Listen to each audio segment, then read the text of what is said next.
دا اللہ تبارک و تعالی تمام مخلوق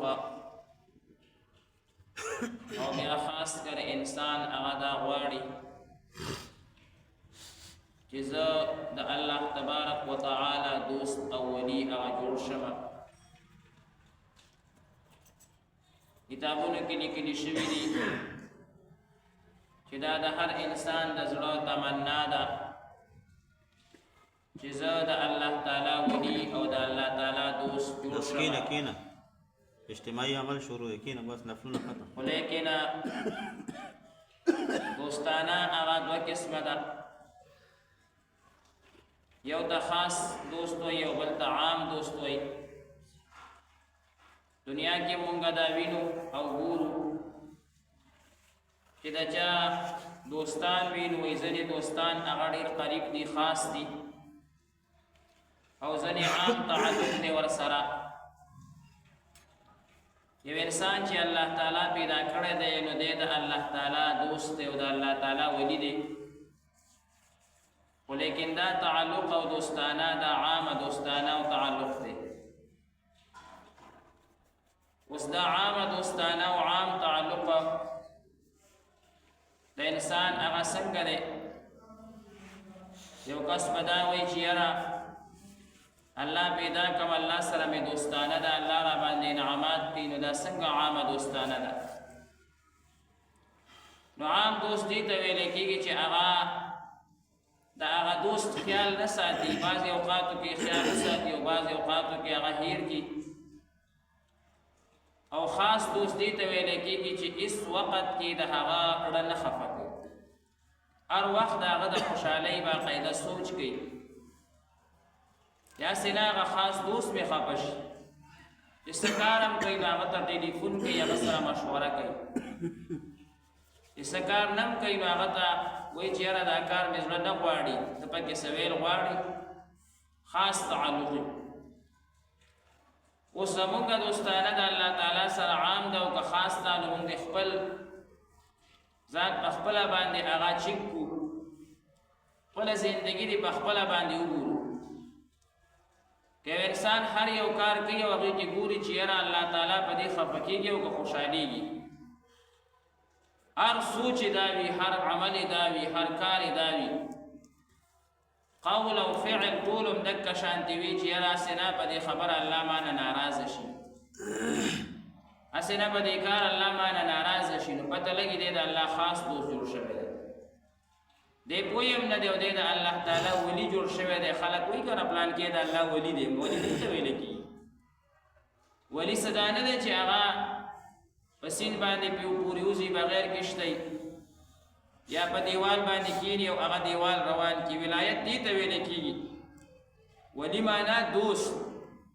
د الله تعالی دوستانه د ده سره جوړه شوي ده. نو ټول مسلمانان د الله دوستان دي، خدای خاص دوست جوړ شوی دی. ځکه دی چې څنګه د یو خپل خاص دوست خیال ساتي او د هغه مخالفت نه کوي، نو د دا خاص دوستانه د الله سره جوړه کړه. د وی نور چا نه به تپوس کوم یا نه الله نه به تپوس کوم چې الله وایي دا کار وکړه زه به یې کوم، که الله وایي دا کار مه کوه دا کار به زه هغه نه کوم. دا خاص تعلق او خاص دوستانه ده. نو دې انسان ته بیا هغه ولی ویلی کېږي. د ولی د الله تعالی د دوست نښه دا ده چې هغه به یو کار هم د الله تعالی د حکم د نبی علیه الصلاة والسلام د طریقې خلاف هغه نه کوي. یو کار چې دی شروع کوي نو هغې کې به سوچ کوي چې الله دې کې څه ویلي دي، نبی علیه الصلاة والسلام دې کې څه ویلي دي. او چې کله انسان داسې شي نو بیا الله تعالی هغې سره خپله وعده ذکر کوي. الا ان اولیاء الله، زما دغه خاص دوستان خبردار دا اعلان واورئ، لا خوف علیهم، په دی باندې په دنیا کې هم څه یره نه وي، ولا هم یحزنون، آخرت کې به هم دی څه غمجن نه وي. د دنیا او د آخرت غم الله تبارک وتعالی د اولیاء د زړه نه بیا وباسي، که د هغه هر عمل د الله تعالی د رضا مطابق شي. نن خو مونږ هر چاته دوست ویلی دی، د دنیا هر یو حسین ته خلکو دوست ویلی دی، د دنیا هر یو مالدار ته خلق دوست وای، د دنیا هر یو دعویدار او عهدهدار ته خلق دوست وای، خو کو دوست نه وای نو الله ته دوست نه وای. دا ذوالفقار احمد نقشبندي صاحب چې وفات شو د بوي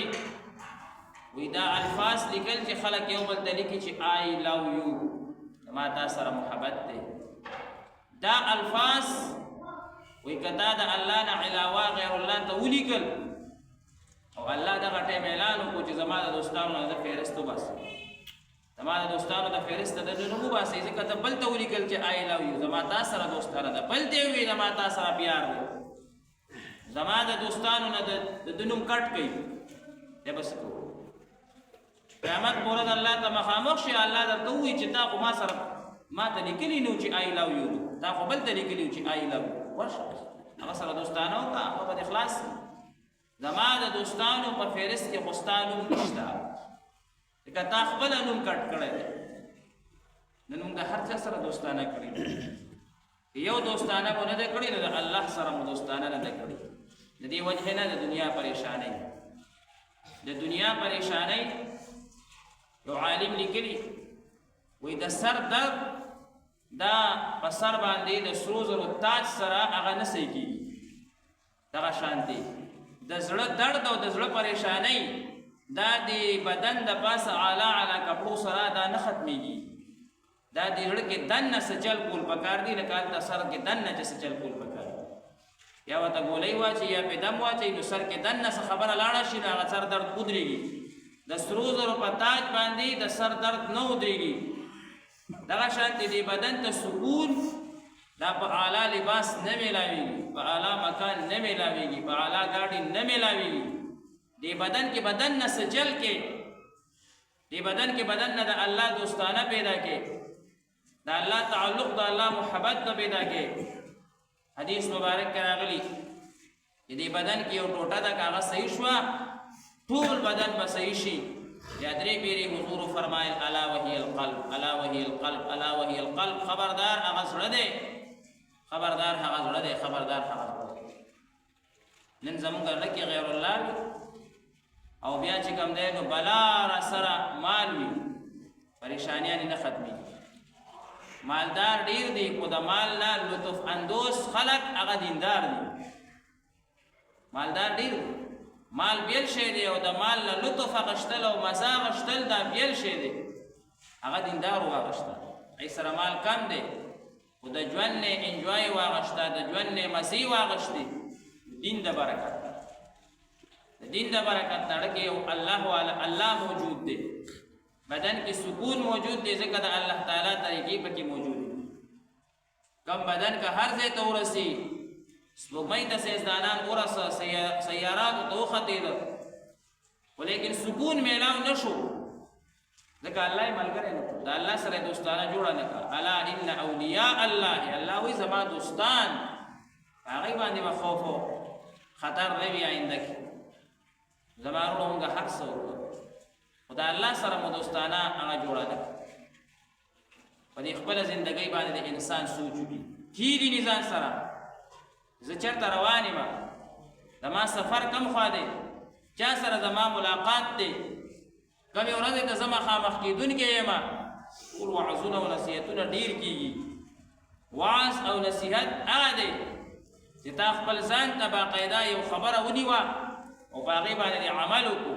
دغه لوی وعظ او نصیحت دی. د واعظ د وعظ نه تا ته هېڅ فایده نه میلاویږي، هسې به چسکې اخلي. د تقریرونو تا ته هېڅ فایده نه میلاویږي تر هغې پورې چې عمل نه وي راغلی. یو انسان دې دا سوچ وکړي کیدي ني زما چا سره ملاقات دی، زما دا ژوند چېرته روان دی، دا خشته خشته خلک چېرته لاړه واپس سکرانه نه به راشي، نه راغلي دي، نه به بیا راځي. زه چېرته روان یم، چا سره به ملاقات کوم؟ ولې د الله مخالفت کوم؟ کوم ذات سره زما همیشه زندگی ده، همیشه د هغه سره زما مخامخ کېدل دي، هغه ذات زه ولې ناراضه کړم؟ مولانا بجلیګر صاحب رحمت الله علیه به فرمایل وایي ته الله مه پرېږده نو الله به دې هېڅ ځای کې نه پرېږدي، ته الله مه پرېږده نو الله به دې هېڅ ځای کې نه پرېږدي. نن مونږ الله پرېښی دی نو دنیا هم پریشانو نه ډکه ده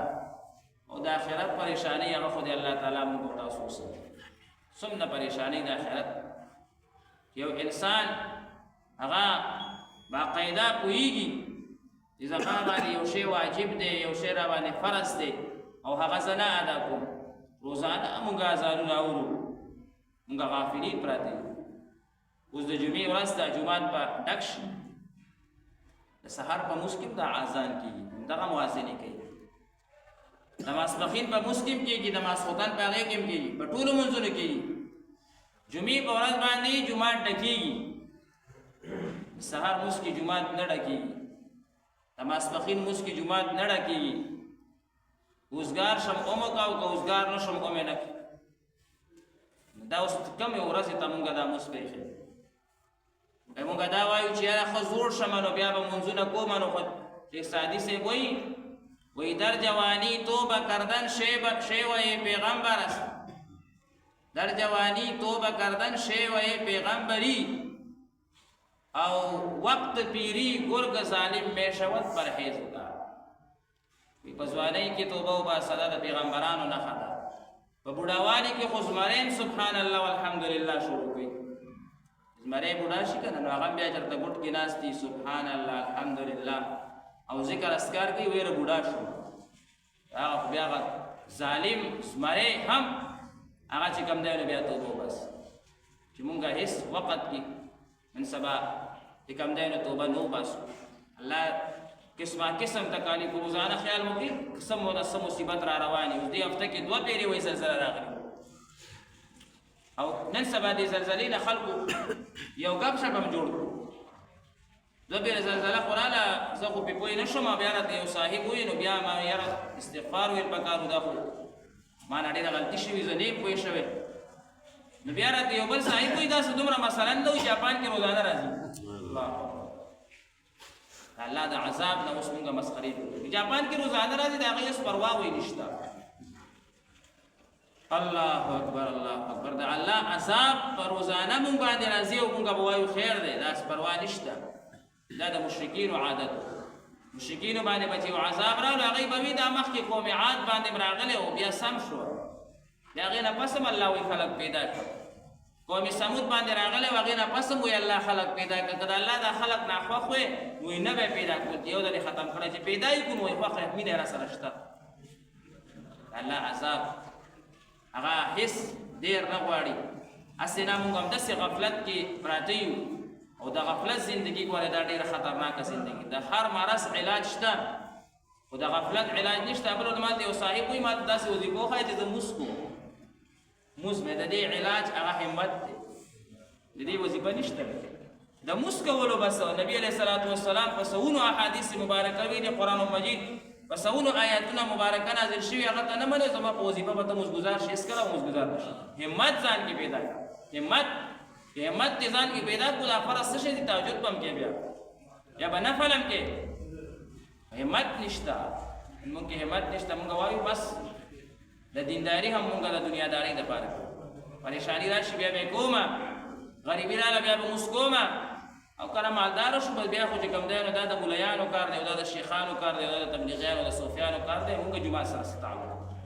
الله دې برکت د الله سره خاص تعلق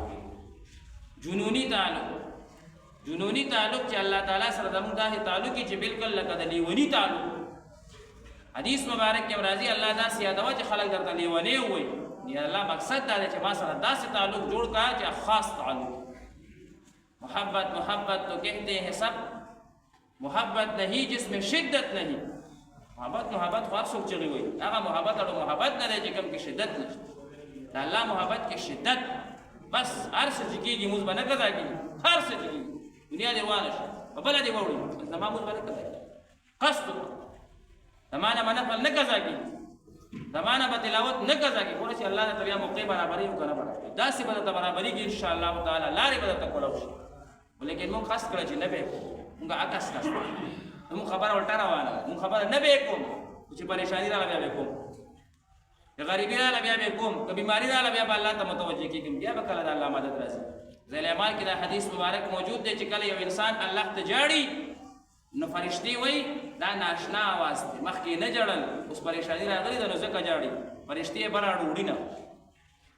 او چې کله یو انسان الله ته جاړي او مخکې الله ته جړل فرشتي وي دا آشنا आवाज دی مخکې جړل خوشالم جړلې الله ته جړل دا الله جزي کوله دا الله عبادت کول ډایرک الله ته پېښ